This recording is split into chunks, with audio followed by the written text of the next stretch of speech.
حضرت عمر بن خطاب بیان کرتے ہیں، ہم ایک روز رسول اللہ صلی اللہ علیہ وآلہ وسلم کی خدمت میں حاضر تھے کہ اس اثناء میں ایک آدمی ہمارے پاس آیا جس کے کپڑے بہت ہی سفید اور بال انتہائی سیاہ تھے۔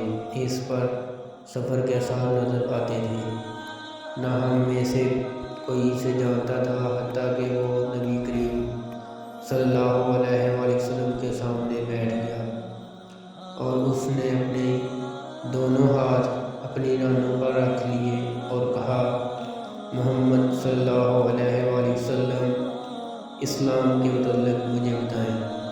آپ صلی اللہ علیہ وآلہ وسلم نے فرمایا، اسلام یہ ہے کہ تم گواہی دو کہ اللہ کے سوا کوئی معبود برحق نہیں، اور یہ کہ محمد اللہ کے رسول ہیں۔ نماز قائم کرو، زکوٰۃ ادا کرو، رمضان کے روزے رکھو، اور اگر استطاعت ہو تو بیت اللہ کا حج کرو۔ اس نے کہا، آپ نے سچ فرمایا۔ ہمیں اس سے تعجب ہوا کہ وہ آپ سے پوچھتا ہے اور آپ کی تصدیق بھی کرتا ہے۔ اس نے کہا، ایمان کے بارے میں مجھے بتائیں۔ آپ صلی اللہ علیہ وآلہ وسلم نے فرمایا، یہ کہ تم اللہ پر، اس کے فرشتوں، اس کی کتابوں، اس کے رسولوں اور یوم آخرت پر ایمان لاؤ، اور تم تقدیر کے اچھا اور برا ہونے پر ایمان لاؤ۔ اس نے کہا، آپ نے سچ فرمایا۔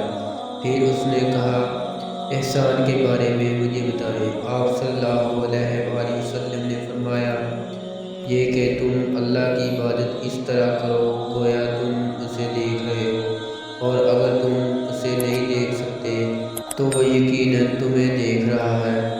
اس نے کہا، قیامت کے بارے میں مجھے بتائیں۔ آپ صلی اللہ علیہ وآلہ وسلم نے فرمایا، مسعود اس کے متعلق سائل سے زیادہ نہیں جانتا۔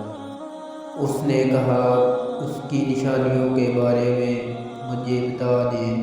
آپ صلی اللہ علیہ وآلہ وسلم نے فرمایا، یہ کہ لونڈی اپنی ملکہ کو جہنم دے گی، اور یہ کہ تم ننگے پاؤں، ننگے بدن، تنگ دست بکریوں کے چراہوں کو بلندوں بالا عمارتوں کی تعمیر اور ان پر فخر کرتے ہوئے دیکھو گے۔ عمر رضی اللہ تعالیٰ عنہ نے فرمایا، پھر وہ شخص چلا گیا۔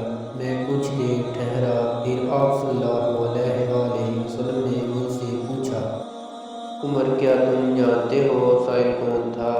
میں نے عرض کیا، اللہ اور اس کے رسول بہتر جانتے ہیں۔ آپ صلی اللہ علیہ وآلہ وسلم نے فرمایا، وہ جبرائیل تھے، وہ تمہیں تمہارا دین سکھانے